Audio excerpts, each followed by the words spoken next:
Dahil nga nakabakasyon ako, syempre dapat hindi puro gas, dapat po mag-ibig din. Alright? Hindi yung literal na pag-ibig ha.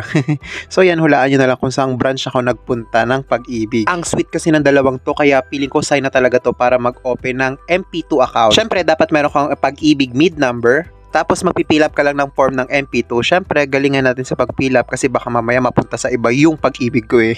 Pagka-fill up, information center. Tapos doon naman sa screening ng payment kung ano yung mga dala mong requirements doon sa MP2. So dito naman ako sa payment, more than 6 digit yung nilagay ko sa savings. Mas okay guys kung naka-managers check kayo, hindi kagaya nagdala ako ng cash kasi medyo delikado siya. Which is yun din yung sinabi ng mismong teller sa akin. Kaya kung kagaya kitang seaman or OFW na hindi naman nagbi-business at nakalagay lang yung pera sa bangko, is mas okay nang ilagay mo dito sa MP2 or sa pag-ibig kasi safe naman siya dahil sa government siya at tumutubo siya ng 6% to 7% per year, hindi kagaya sa bangko na minsan wala pang 1,000 yung tutubuin mo sa loob ng isang taon. Kaya ano pang inaantay nyo? Mag-save na or mag-invest na sa MP2. So yun lang, bye bye, thanks for watching.